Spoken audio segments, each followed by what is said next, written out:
What's this? You wearing a suit again? That's a special day. You got a special celebrity again. Well, there's nobody in the studio. It's a recorded interview. Wait a minute. I thought Chubsy Ubsy was coming here. Chub who? Chubsy Ubsy from the Little Rascals. You know, Leonard. He loved Miss Crabtree. What a show. No. I told you to turn your hearing aid on when I call you. It's not Chubsy Ubsy. It's Chubby Dudley from early ECW. Who's now had a really great life in wrestling. It has nothing to do with the Little Rascals. You know, you always reminded me of Spanky. Just shut up. Ah. It's the Outdated Wrestling Hour. Gates?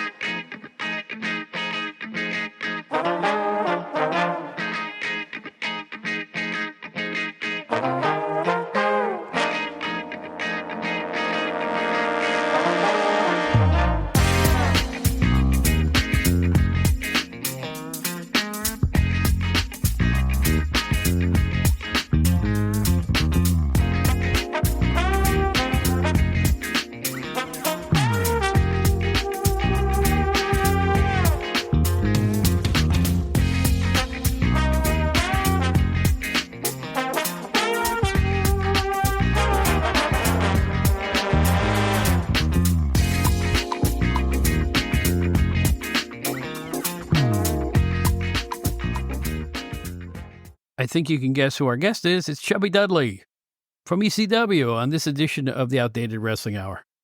Hi, I'm Bob Smith. Great to be with you again. Things have been going swimmingly, and I want to get right to this interview because, you know, Chubby is a really interesting guy. I've never met anybody quite like him. He had an interesting tale to tell about his life in ECW, and it was the original early ECW with Todd Gordon and Paul Heyman and those guys. And this is going to be an interesting story if you haven't heard his story yet. He's been making the rounds, doing a lot of podcasts on his own, and I figured, good time to bring him here. So get yourself a hot toddy, whatever. We're going to have a nice conversation here with the one and only Chubby Dudley. But first, our usual commercial announcement. We'll get right to it with not Chubby Ubsy, Chubby Dudley.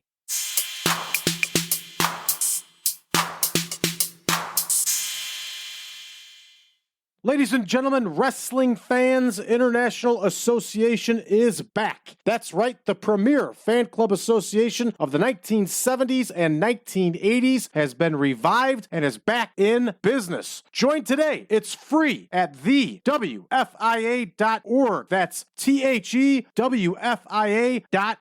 You can also join us on Facebook at facebook.com/groups/WFIA 1969.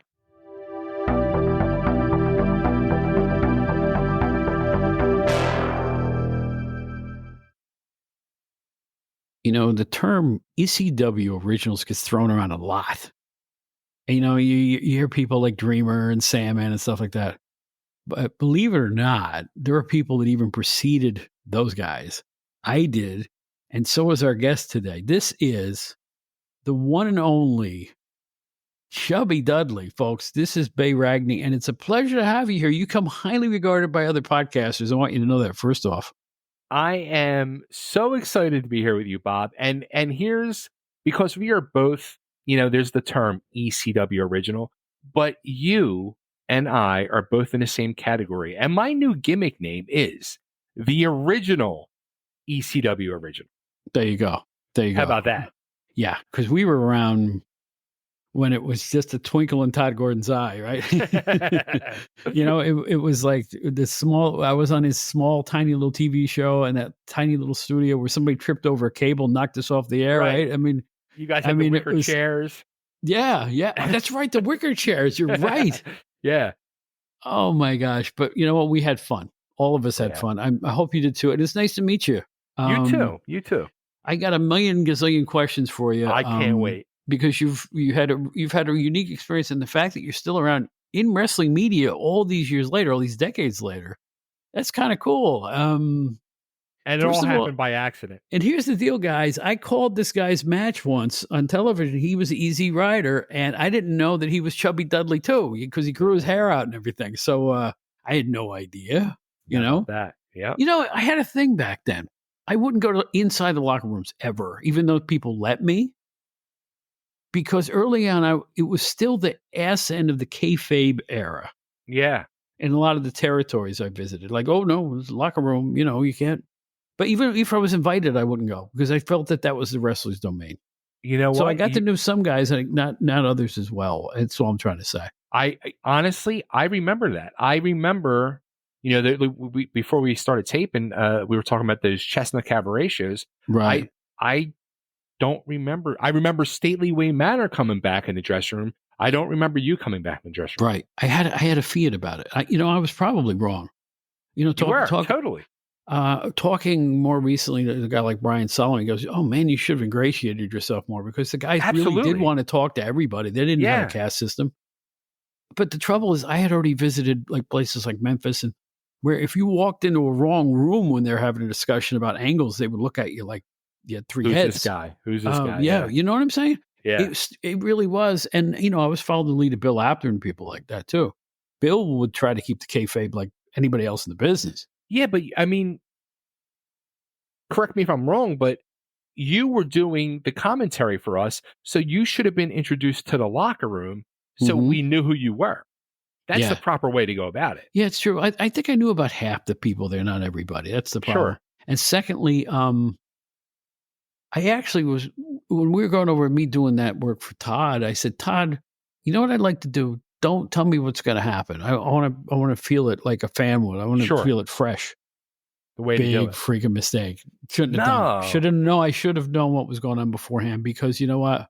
They did a thing with Snuka where he attacked Todd Gordon. You were on that show and I kind of blew the call. You know, I thought there was more to it than there was. There really wasn't. I thought Wayne Manor was involved. He wasn't. It was just Snuka going off. There was nothing really deeper than that in the angle that was going on. So I thought that my call was off. I just thought my call was off. So if I had it to do over again, I would have said, yeah, let me in. Let me sit in on the meeting and, you know, maybe make a better call about it. But I thought I sucked anyway. But then again, you know what? I walked away and not all that long later, my friend Joey Styles got the job. We all know how that went, right? Oh my God. Exactly. Exactly. Well, let's talk about you because that's why we're here. You were Chubby Dudley. I have to admit the whole Dudley thing was hilarious. I thought it, and it went over. It started out hilarious. It started out funny, and then it got real serious near the end there. But now I know you trained under Larry Winters as well. Larry, for those listening, was a really popular East Coast wrestler. Yeah, and he booked around. I think he booked for maybe a little bit for Goodhart. He booked for. He was Joel's booker, and then when early Eastern Championship Wrestling started, he was Todd's initial booker until Eddie came in. Right. So you knew Larry. How much wrestling had you done before you became, shall we say, chubby? So I debuted for Eastern Championship Wrestling. I guess it was about summer '92. Right. Wrestled Eastern Championship Wrestling 92, 93. After the Gilbert experience where he came in and basically cleaned house. At that point in 93, I hooked up with Jim Kettner in Delaware, ECWA. And I was doing singles there, and I wrestled for Kettner. That was my mainstay until I went back as a Dudley. So I was doing like the indies throughout PA, Jersey, Delaware, and came back as a Dudley. And I also ended up starting my own promotion too, because I just really wanted to wrestle. And I wanted to wrestle more and more and more. Hey, being a one-man army can pay off. I had a friend, Sonny Blaze, who had his own ring. I remember him. Yeah. And right. And it's easy to get booked when you're on the ring. I knew guys that went and remember back in the 90s when it was hard to get a belt and nobody had belts. That is absolutely right. You're right. It would take a year to get a belt. I knew guys that bought belts so they can get booked. Now, everybody and their mother's got a belt. Right. And now it's a big business. Yeah. And the fans who buy them want the most realistic belts they can find. They'll pay thousands of dollars for these things. I've had people show me like people that I've met online, they'll like message me and they're belt collectors, and they'll be like, "Oh, let me show you my belt collection." And then they like do this live video with me and they show me their house, and they have their whole house is completely engulfed with, these big armoires with glass enclosures that are filled with dozens and dozens of belts. And these people have spent like $30,000-$40,000 on championship belts. Mm-hmm. I'm a little confused by it, but hey. Oh gosh, me too. I mean, even the wrestling dolls bit, it was around. You could get the 2-pack of Hasbro wrestling figures for $5.99, and now Right. they have these fantastic $250 look just like the wrestlers. Yeah. Limited edition figurine, shall we say, and it's a whole different business now. I mean, they're great. It's amazing. I wish I had the scratch to invest in a few of these things, but at my age, what am I doing with these toys, Exactly. Right. So anyway, you're wrestling around, and how did you become a Dudley? Who said you'd be perfect for this? Who brought you into the family, so to speak? Steve Richards. Stevie Richards, really? Stevie Richards, yeah. So me and Stevie went through wrestling school together back at Ringmasters in Tri-State, training under, like we said, Larry Winters and Hot Body and Stetson. And I ended up working those early ECW shows where Stevie worked the very first match in ECW against one of my still to this day best friends, Jimmy Giannetti, who finished both mine and Richard's training after Tri-State went out of business. But then Stevie kind of pulled himself out to keep training and getting himself. He felt he wanted to be better. Mm-hmm. Where me, I was just like, just get me in front of crowds. So I ended up working those early ECW shows. And then as we were slowly all let go by Gilbert, Stevie ended up finding his way back in as ECW was really hitting a stride, and he got hooked up with Raven. And Raven brought him in as Dancing Stevie Richards. And then they started the whole Dudley gimmick. And I had seen on TV the Dudleys debut, mm-hmm. which the original 3 was Big Dick and Dudley and Little Snot. Right. And I said to myself at the time, I'm like, holy shit, I look like a freaking Dudley. And a week later, my phone rings and it's Richards. He said, hey, we got this gimmick going on and one of the guys got hurt and I think you would fit in perfectly.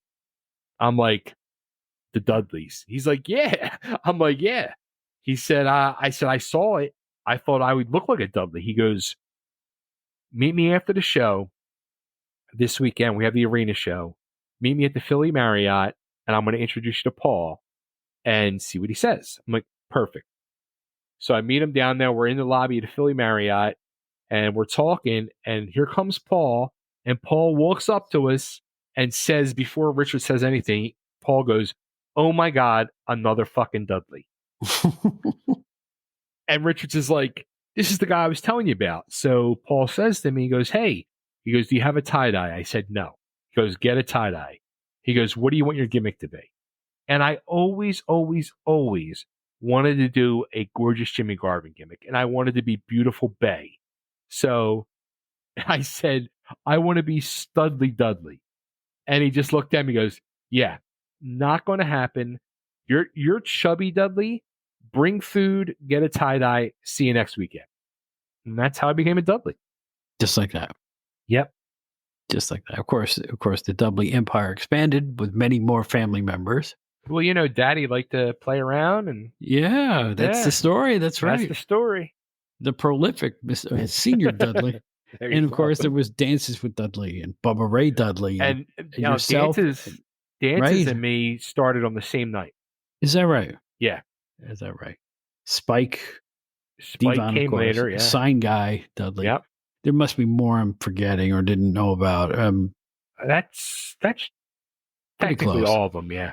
Yeah, I heard there was another federation. Some guy was calling himself Schmuck Dudley, but there was a Psycho Sam Dudley. I heard. Yeah. People probably copped it since they weren't televised and stuff like that. The little indies will do anything for a buck.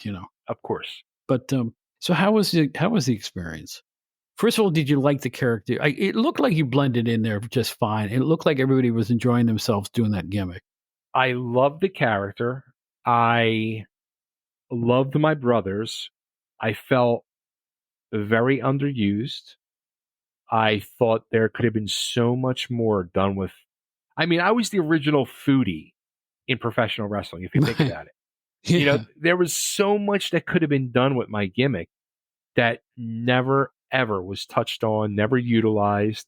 And I was very, as the time was going on, very frustrated, became disgruntled and upset and pissed off because also, too, and it was never discussed, but I was under the impression I was being brought into wrestling. Mm-hmm. And that was never the case. I was just kind of brought in to be part of the sideshow. Really? So, you never worked under that name? I worked one time at in Jim Thorpe, and because they needed somebody in an opening match, and they needed somebody for the Bad Crew to wrestle. And what they did was, it was the opening match, and it was Bad Crew against there was the kid Pablo. He used to go on the Indies. He was Ubaz, which was Sabu backwards. Mm-hmm. Pablo Marquez, and they said, "All right, Chubby, we want you to team with Pablo against Bad Crew. Sandman's going to come out and cane all of you." I'm like, okay. And Sandman actually came to me, pulled me aside. He said, "Chubby," because I knew Hack from day one in the wrestling business. My first night in wrestling school, I met Hack, and Hack came to me. He says, "Chubby, you don't belong in that ring."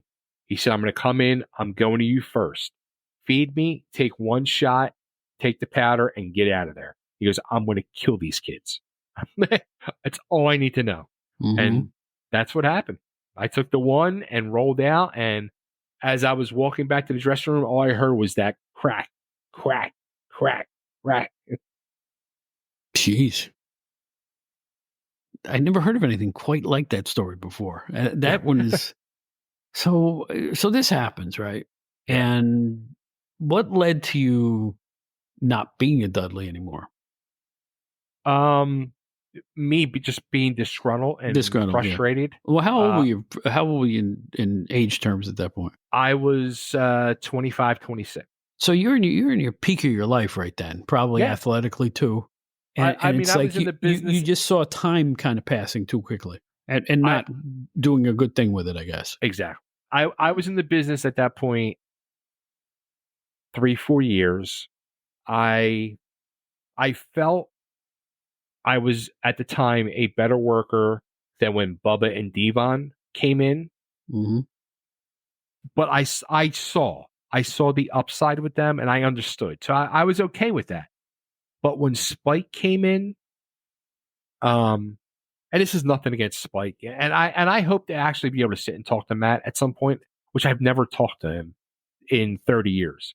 But when Spike came in, and the first night, we're sitting around talking, and he says to me, "Oh yeah, they flew me in from California," and I'm thinking to myself, I live fucking 20 minutes away in Delco from the ECW arena, and I'm not getting a match. I'm not even getting fucking paid. And they flew you in, put you in a hotel, and paid you. So at that point, I really was pissed and upset and felt very hurt. So I kept coming for about another month, and I left. So that was, but you just stopped showing up. I just stopped showing up. Yeah. Yeah. Because also too, like you said, at that point in my life, I was like 26 years old. I was starting to get into a relationship, and I was thinking to myself, all right, I need to become a real person. Then I had a kid on the way. Mm-hmm. I'm like, all right, I'm going to get married, and I need to support my family, and getting concussions every weekend for nothing is not going to cut it. So yeah, I hear you. Yeah. So a little time passes, I guess, and you decide to take matters in your own hands, so to speak. Do I have that right?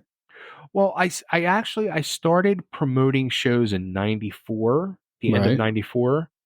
But then at that same time, like I just walked away from the business. Once I left ECW, I walked away for about 3 years. But with this business, it draws you back in and keeps drawing you back in. I kept walking away, and I'm back in now more than ever. But I, like 3 years later, in 1999, I had an offer to promote a show, and I was going to make a nice bit of money on it. So I did it, and then it was a huge success. And then people were like, "Come on, let's keep going. Let's keep going." And I was completely bit by that bug. And I found a building to do once a month. And then I was like, all right, I wanted to do what Paul was doing. Because at that time that I spent in ECW, Paul, my major promoting inspiration was Goodhart, always. I loved Joel so much. He was such a huge factor in my life. And still to this day, I just talked to him last night. We're very close friends, and we're working on something now. But Paul became another huge factor. Watching Paul in action was just so inspirational, inspiring. And I really was trying to model myself after Paul now. So I was like, all right, so here's what we're going to do. I have my monthly building, and also wanting that Memphis influence, we're going to run every weekend. So then I started lining up buildings in other towns and was trying to run every week. And I was starting to do it. But you need money to do that? I was a pizza delivery guy trying to do this. So I was able to pull it off for like 2 years, 2.5 years, just go completely balls to the walls full time. But at the 2.5 year mark, after doing all these shows, I was literally sitting at my computer one day in my kitchen at the time. This was 2002. Right. And I get a knock at my door, and Pico, which is the electric company in the Philadelphia area, was at my door to shut my electric off because I couldn't pay my bill. My bill was I owed them almost $2,000. Wow. So they shut my electric off, and I was like, well, there goes the electric, and there goes Liberty All-Star Wrestling. Right. And it was called Liberty. That's right. Yeah. That's right. Yep. And that was a long time ago. As you look back at all this stuff that you went through, I don't sense a lot of bitterness or unhappiness that you did it. I think Not at all. You were able to enjoy it despite all the problems that come with it. Am I reading you right? And here's the thing I related. Between everything in wrestling that in reality turned out kind of crappy. You know what I mean? Right. There wasn't the big happy ending. And I'll include my marriage in that, my first marriage. It was all involved. I met my ex-wife in the wrestling business, et cetera, et cetera. It all was bad. There was some good, don't get me wrong. But the way I look at all that stuff, I would do it again in a heartbeat because it taught me so much in life and made me the person I am today. And I wouldn't be the person at 54 years old that I am today if I didn't go through the hell that I went through in the wrestling business and my first marriage. Yeah. They say if it don't kill you, it makes you stronger, right? Exactly. And I listen, I was a musician. At the time I left PWI, I became a blues singer named Robert Charles, and I went on the road for 15 years. And I played everything from amphitheaters to bars with 8 people. Really? Yeah. And I made 4 albums and performed with B.B. King. I did some great stuff. Yeah, but blues music is weird. You might as well play polkas. There is no man in the street name recognition for any blues artist. I don't care who you are, unless you're one of the blues rockers like Joe Bonamassa. People have heard of that. Sure. But when you were an artist like me, I had Duke Robillard, is a famous blues guy, produced one of my albums. Okay. So I was doing it legit, and I was on the House of Blues Radio Hour with Dan Aykroyd and all other stuff like that. Really? Played the Chicago Blues Festival twice. I mean, we did it for real. But I can't.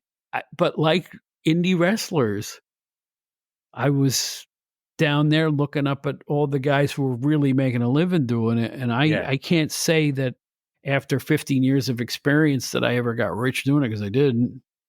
And I was pulling money out of my pocket to pay other musicians, and the van would break down on the road, or we got a bad map and we ended up in a different part of a state we were supposed to be in and miss a gig. You know how all that stuff works? Sure. But if it don't kill you, it makes you stronger. You just keep going. You know, the scary part is, like, I'll go work my day job and I'll make more money in one day working my day job than I made in 15 years in the wrestling business. That's just how it works sometimes. Yeah. Yeah. I get a feeling you enjoyed the promoter part, though. Despite all the problems, I think that was probably your high watermark. I would imagine. I learned, that was the one thing I really truly learned. I learned this as I was in ECW, because I was still promoting shows when I was in ECW. I wanted to be a booker and promoter more than I wanted to be a wrestler. I hear you. Sure. I got more joy, and I learned this, you know, in that 99 to 2002 era, sitting down and booking a show and booking these angles long term from show to show and watching them unfold and be successful. Now, not all of them. I some were blunders and some didn't get that pop. But when they're making, just like Paul, when they would make the crowd pop and the locker room pop, you know you're doing something right. Right. That's a really great point you just made, because I've been there. Mm-hmm. I remember visiting the guys after I left ECW. I came back about a year later, and Joey was in, and Heyman was in, and Todd. They were all on the upward trajectory at that point. And I remember it was a show at the arena, and I think at the end, Road Warrior Animal made a guest appearance. I don't think he was there long, but he showed up there. Yeah, and the place popped. But not only did the place pop, the locker room part, because they had a TV back there, a monitor that we could all watch. Yes. And everybody popped. And I'm sitting there going, this is as good as it gets. Mm-hmm. This is because everybody had the same mindset in that locker room. They weren't begrudging the spot that Road Warrior Animal had. They were popped because the crowd popped. Yeah. That taught me a lot, that moment. It really did, about the psychology of what a wrestler goes through and how they too think of a card as a bunch of people. It's like making a cake. If all the flavors are right, it's going to be delicious in the end. It's the same with wrestling. If everybody does their jobs, it's going to be a fantastic show. Absolutely. That's a great analogy. I like that. No, it's really, this is the stuff. See, a lot of guys who I knew who were in the wrestling business, their main goal was to meet wrestlers. Yeah.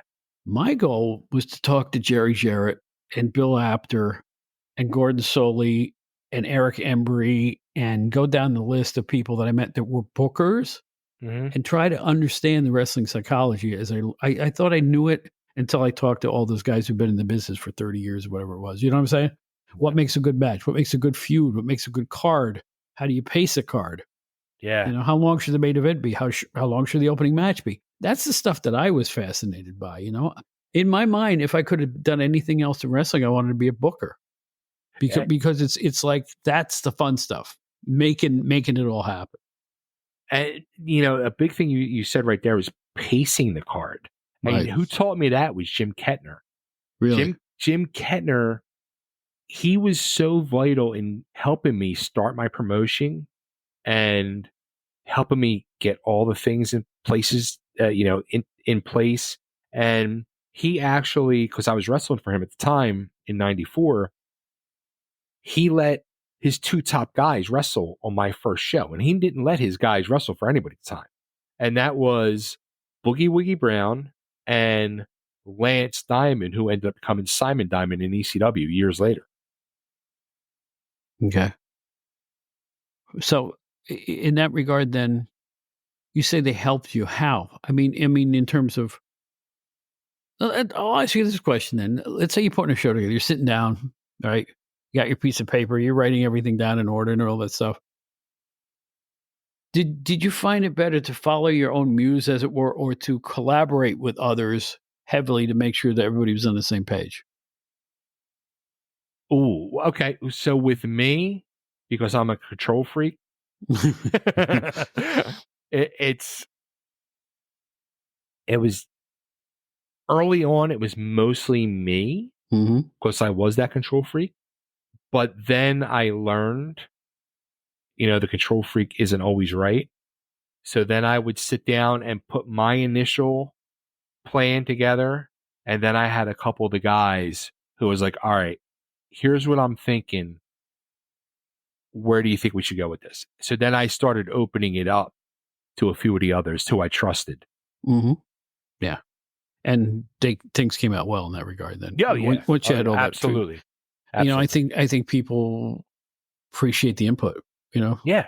Any employee, you could have a grocery store, and, the guy who takes the trash out can contribute too, you never know who's going to end up being important in the whole scheme of things. Look, Paul wasn't just Paul. He had Dreamer, he had Taz, and he had everybody. He had Raven, he had Sandman, he had all those guys that when he sat down and would explain what he wanted from that night to move the angle forward, or Shane, he allowed input. It wasn't like, okay, this is what I'm saying, this is it. You don't have a choice in him. Right. You sound like you admire Paul a lot. He just obviously made the Hall of Fame for WWE. Why? What set him apart for you? I knew him back in the day too, so I'm just wondering what you admired about him as well. Look, and here's the thing with Paul. And many people will say Paul's a piece of shit. Paul's this, Paul's that. I've heard many stories about Paul before I met Paul, and I met Paul in '93 when he came in under Eddie. And I was a fan of Paul's. I always enjoyed his work as his manager, as being a manager. Mm-hmm. But as a booker, I thought he was absolutely phenomenal because he was like that head coach that knew how to put people in places where he can get the most bang for his buck and make people shine that couldn't shine anywhere else. How many of his guys got those big contract deals, those triple-digit deals, to go work for Vince or for Bischoff, and they couldn't shine no more? Mm-hmm. Because they didn't have Paul's direction putting them in those places, because they had guys up there that didn't know what the hell they were doing. You know what I mean? So yeah, I do know what you mean. Yeah. Paul gave us, in wrestling, those years of ECW, such amazing, as what they say in the world now, content. It was, this is why 30 years later, I'm getting to be able to finally sit down and talk to Bob Smith. Right. Or last week talking to Mike Johnson at PW Insider, or other people, because I was a small part in the wrestling history of ECW. As I was sitting there watching that monitor that you talked about, mm-hmm. in 95 and 96, I was saying to myself, this is wrestling history, and I'm just happy I'm here. Right.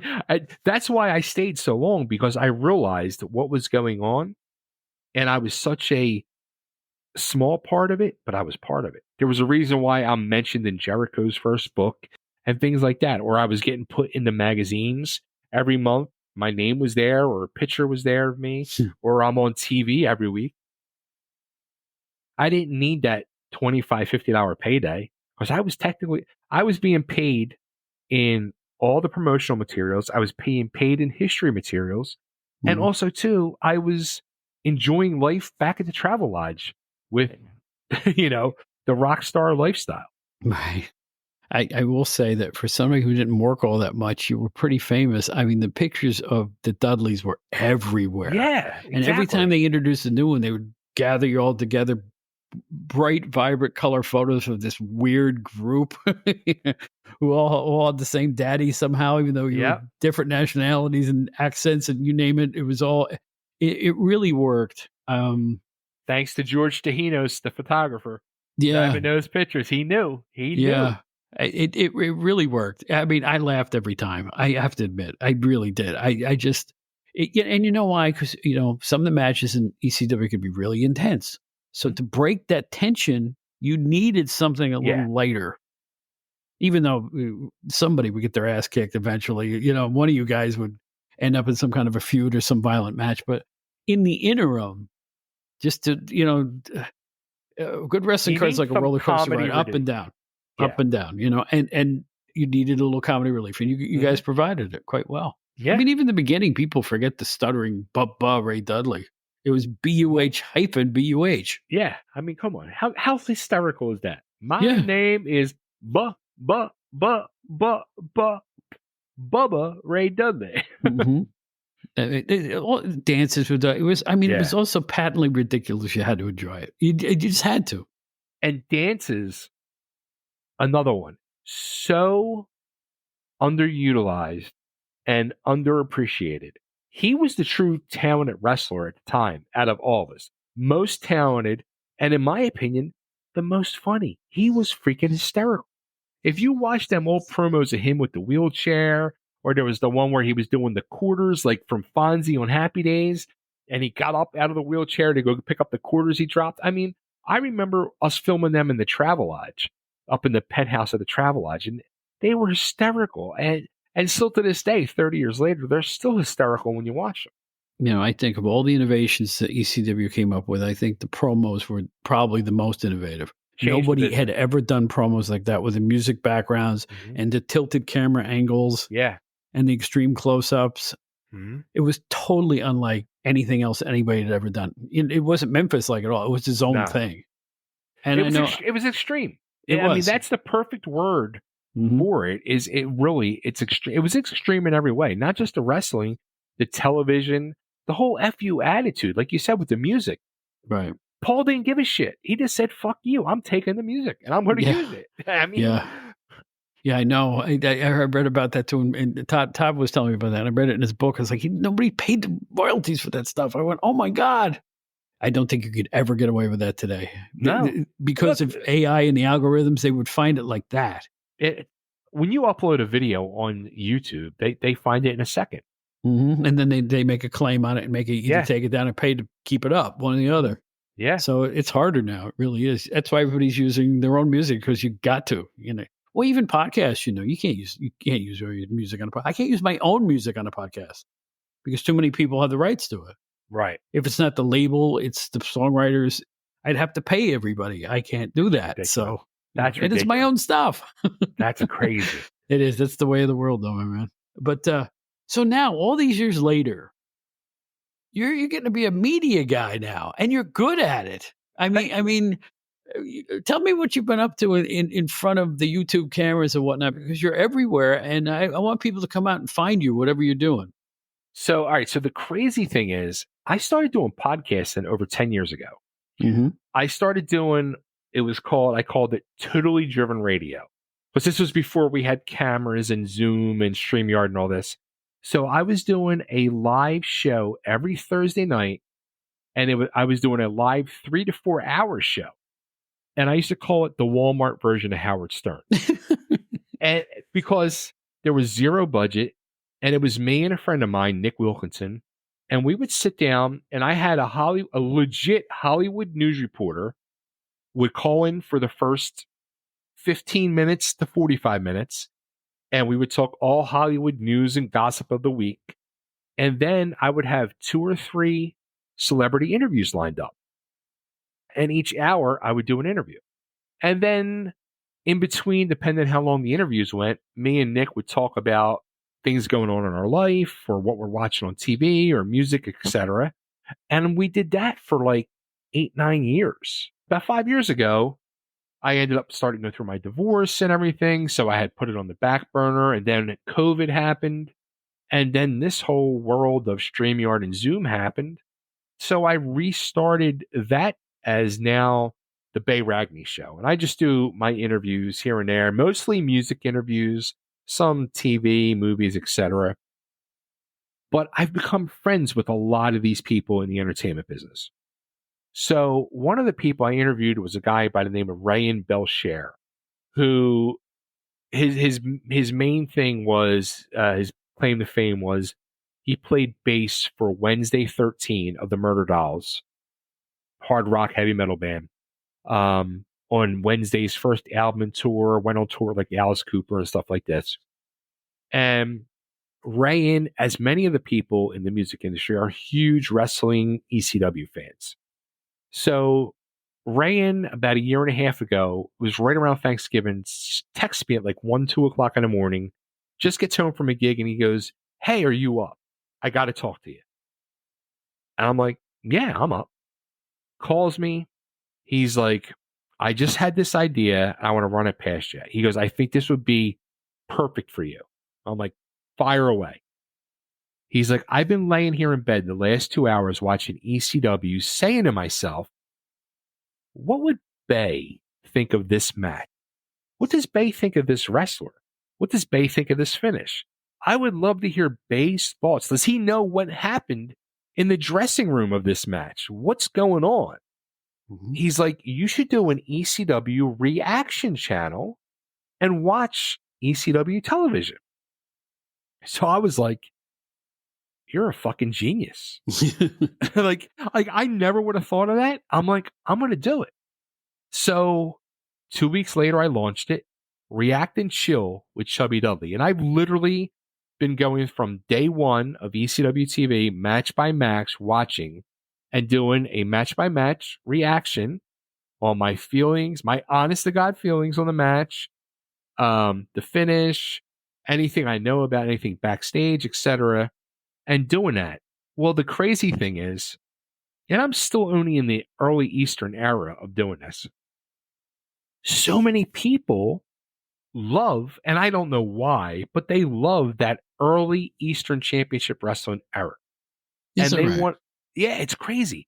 And they want to know about Johnny Hotbody. They want to know about Tony Stetson. They want to know about Tommy Cairo. They want to know, where's Stevie Wonderful at? Whatever happened to Jay Sully? Where's, the Super Destroyers? Where are all these people at? Mm-hmm. And I was like, well, I've been doing interviews and I've done over 1,000 plus celebrity interviews. Why don't I interview the guys I know and tell their story? So I started a second show on the same channel, and I'm calling it now Chewing the Fat, where it's shoot style interviews. And I'm sitting down with these guys and soon to be girls eventually. And I want to interview everybody along with my cat Sam. I want to interview everybody that was involved in ECW, whether they were talent behind the scenes, selling tickets, doing booking, anything they were doing. I want to get you on there eventually. I want to Sure. talk to everybody involved in Eastern Championship Wrestling, Extreme Championship Wrestling, and put literally a time capsule of ECW together for people to go back and learn and watch and see the true history, not just what they saw on TV, but the true honest to God history. Like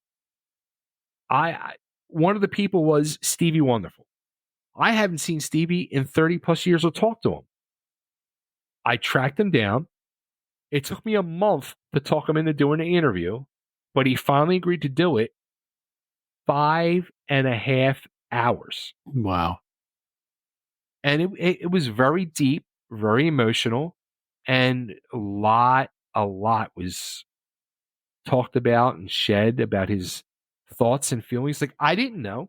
Did you know that he was one of the original owners of ECW? Owner? No. Yeah. No.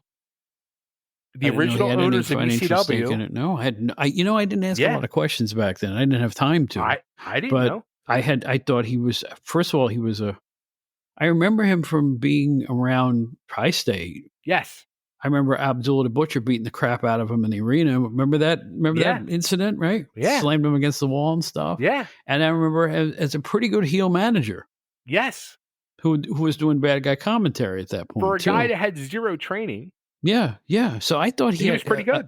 He had an odd charisma, and I liked him. And I liked him personally. One of my favorite little anecdotes, keepsakes I have in that era is a photo of myself and Todd and Stevie together, That's just awesome. arm in arm, just looking at the camera. We really enjoyed each other's company. So I am glad to hear he's doing okay. I'll tell you He's that doing right good. now. He owns a restaurant in Manayunk, Pennsylvania, a Mexican restaurant. It's called La Roca.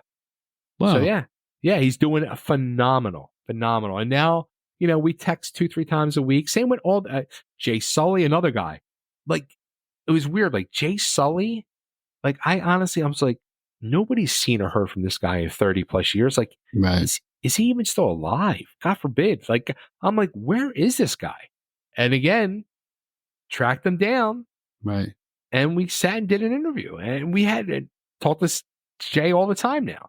So it's just been very, even take the whole ECW thing out of the picture.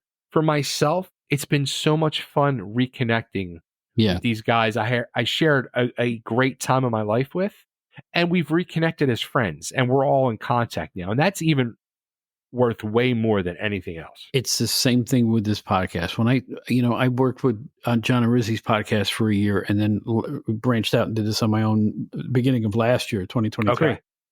Since then, I have seen After twice. I've seen Craig Peters 3 times personally. I haven't seen these guys in 3 decades. Wow. If I haven't seen them, I've been talking to people on Facebook I haven't seen in 2 or 3 decades. I feel like I'm 25. When I sit here talking to you, I feel like I'm 27 years Right. old again because it's like everybody's back. Yeah. And it's a great feeling. I know exactly how you feel, man. Exactly how you feel. It really is. There's nothing else like it. And you're right. Everything else is gravy. I mean, the fact that we're touching base now with the people, I'll tell you what, I get letters from people about this podcast saying, I read your stuff 30 years ago, blah, blah, blah. And you realize who you touched or who you affected or who you entertained all these decades later. You know what that means? That's better than money, man. But if to give someone else a good memory, I think that's a wonderful thing. And you're doing it now too. You know what? And I'll say this too. And being you've been on that other side with the music world, the music business, and music fans are, yes, they're passionate and dedicated. And I'm right there. I'm also a fellow musician and played in bands in Philly. I think wrestling fans are the most dedicated fans of any entertainment business out there today. Wrestling fans in all the years I've been watching, let's go back to the 80s. They've been disappointed. They've been let down. They've seen styles change. They've seen the way it's presented change. They used to watch it in grungy armories, and now they watch it in giant football stadiums with pyrotechnics and planes flying overhead and 20 minutes walking to the ring and all that stuff. Everything has changed. But I know people who were there in 1970 who are still there now. Yeah. They are loyal. Wrestling fans, when they like it, they love it. That's right. And you can't shake it off of them. They'll watch every show. That to me was a real wrestling fan. The wrestling fan who would watch every brand. Because I go back when nobody associated their favorite wrestling programs with the brand. It was just wrestling, championship wrestling.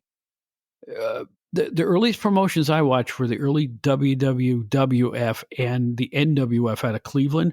Very rarely did they even mention those letter designations. It was just welcome back to Championship Wrestling or welcome back to Championship Wrestling with Johnny Powers. You thought what you were watching was the world champion because they billed it as a world champion, but they never designated the brands that much in those eras. If you go back and look at any tape that's black and white, you will not find the name of the organization mentioned at all. Yeah. Except for possibly the NWA. You're right. You know what I'm saying? It was a different way of promotions back then. And now, I like ECW better than WWE. They're so old fashioned. I don't want to hear that stuff. But that's not for me. Today's fans, the doors have been flung open so wide on the secrets of pro wrestling.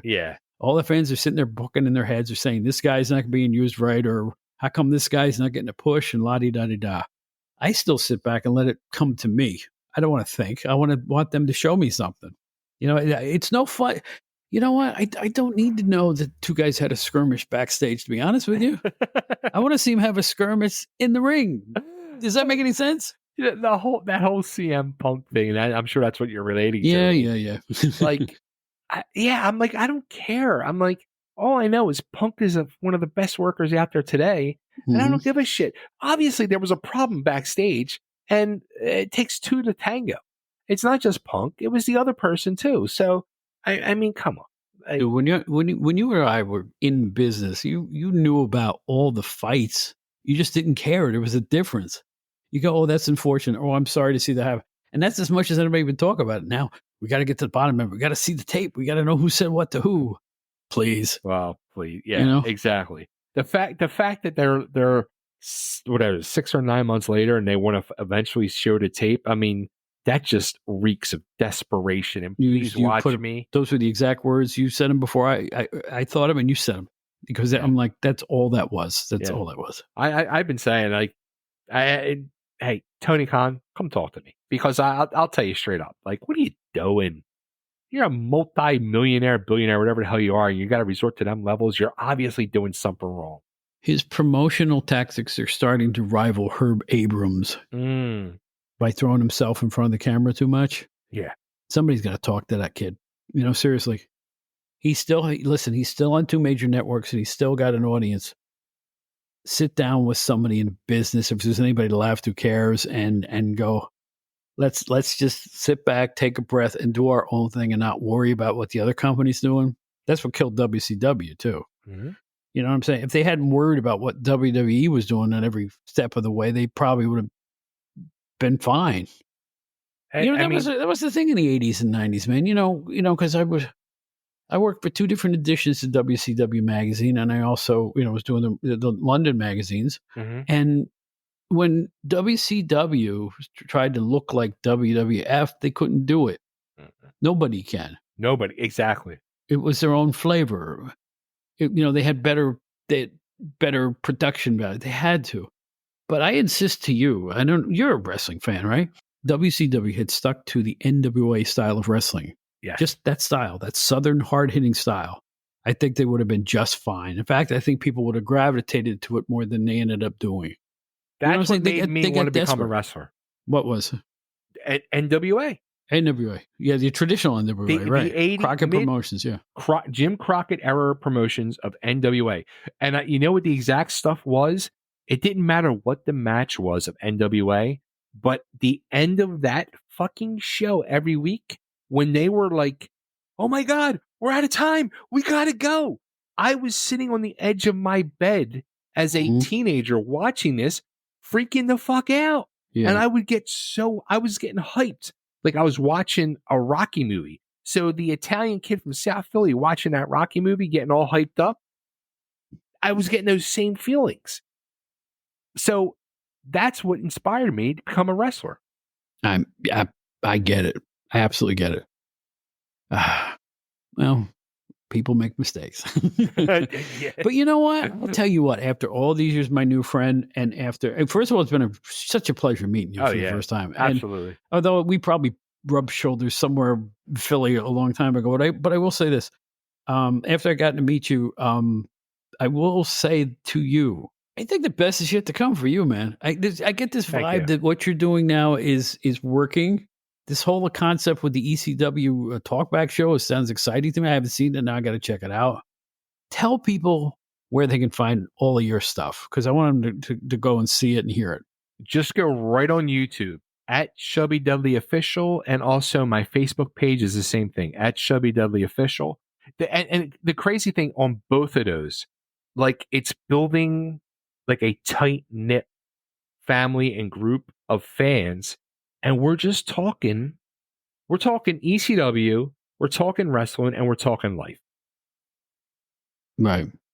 Sure. Sometimes that's all you need, right? That's it. And some good barbecue, right? Yo, come on. I'm always down for some good food. There you go. That's why you were Chubby Dudley, right? That's it. Man, this was a lot of fun. I cannot. Well, first of all, let's thank publicly Lee Walker. Lee Walker said, you got to have Bay on your show. I said, why? And he explained it to me. I was shocked when I got that message that night. I was like, oh, shit. Thank you. Did you know I was with PWI and all that stuff? Or just you thought it was just some podcast? Yeah, no, I knew. You know, I had one famous person on the show who had no idea I was with PWI until we started the interview. And I'm like, why did you come on the show in the first place? He said, because I heard of your show. And I said, wow, okay. That means we're making headway. But they had no idea I was with the wrestling magazine for all those years. Well, you sounded shocked when I said, I remember when you were doing the public access show with Todd. I was shocked because nobody ever saw those things. Those things went right in the ether. Poof. They were televised and poof, they were gone. They were gone. Although at my home, I have 3 VHS tapes that Todd gave me with the little white awesome. boxes. That's awesome. Unplayed. Untouched. I cannot. Todd messages me a lot now because he's in tune with my channel now. So, and he's following my Facebook page very closely. So he'll send me random messages, but it's always like, this is between us. So I got a message from Todd last night about something, and I was fucking roaring out loud laughing from the story he told me. He's got a million of them. Oh yeah. There's someone else I've seen in person for the first time in decades. So doing this silly little podcast has opened up all these doors again, and it has for you. And it's funny because, like, I talk to people like you who I haven't met before, other people in the media, stuff like that. And once we talk, like, I had Brian Solomon on the debut of my Entertainment Hour. I just started a second podcast. Okay. And I've talked to him 4 times, and I feel like I've known him for 10 years. You know, it's like when you have that mutual passion for something, you hit it off with people. And I dare say we haven't had a bad show yet because, like I said, talking to you, we could feel each other's vibe. We've both been in the same place. It's a magic feeling when you don't have to re-explain yourself a lot. They know exactly where you're coming from. That's a rare thing. Best thing in life, you know, having friends. You know, absolutely, folks. This is Bay Ragni. You know, Miss Chubby Dudley. Jesus, I can't even talk. Good thing I know how to edit these things, folks. This is Bay Ragni. You know him, Miss Chubby. I'm going to leave this in because it's too funny. I'm going to leave it in there. Chubby Dudley. He's sitting right here. Leave the flubs in. I'm leaving it in. I'm not going to edit that out. It's too stupid. It's too good. It's gold. You listen to podcasts. My favorite podcasts are ones where the people just veer off and talk about all kinds of weird stuff. Like it's supposed to be about one topic, but by the end of it, it's an entirely different topic. Those are the ones I really like. You know what the sad part is? I don't listen to. I just don't. I don't have time. Well, I understand that. Because I work a full-time job. Mm-hmm. I have a business at home. So I come home from working full-time and then I'm working on my business.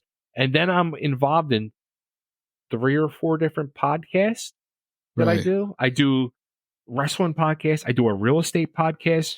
I do social media marketing for my friend's real estate business. Mm-hmm. I then try to squeeze my entertainment podcast in. And then I also have a fiance and relationship and children and You got to keep that work-life balance, man. Yeah. Like I haven't been doing the last 2 years since I started this thing. You really got it. You got to walk that tightrope because it's, you know. No, it's a tightrope. Or you walk around like I do, tired all the time. You know, it's like you have to make room for the fun stuff, like petting your cat. Hey, I just had 4 weeks ago this Friday. I was in the hospital. I had 5 heart attacks. Get out. Yeah. I have the bracelet right here. There I kept it is. On. Right. Yeah. You feeling all right now? I feel amazing. I had a blockage and they went in through my wrist and put a stent in, cleared it out, and here I am, and I feel fucking amazing. Good for you, man. Good for you. I'm glad to hear that. Yeah. That's I'm sorry you had the heart attack, but I'm glad I'm sitting here talking to you now because it's like, you know what? I'm not sorry I had it because again, it taught me lessons in life, and I had a little wake up call and get your shit together and start eating better and exercising and Mm-hmm. I hear you. Well, you keep healthy, okay, Chubby? You too, better, Bob. This is Chubby Dudley, Bay Ragni. What a pleasure, Spit man. it out. I said it. What a pleasure meeting you. You too, Bob. And we'll talk again. Absolutely. Hey, I can't wait. Thank you. Thank you.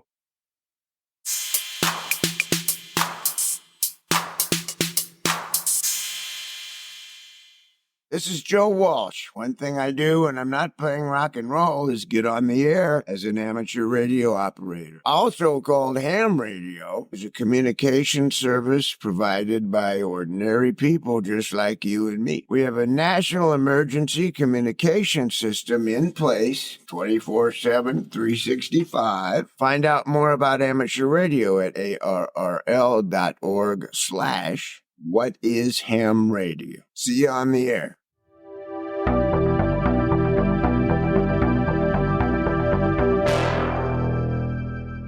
Well, there's our show. I hope you really enjoyed it. Now it's time for our usual commercial announcements. Our website is outdatedwrestlinghour.buzzsprout.com, where you can find all of our shows. Bing, bang, boom. You don't need an app. You can listen to them right there. But we are also available wherever podcasts are streamed. So avail yourself of that if you would.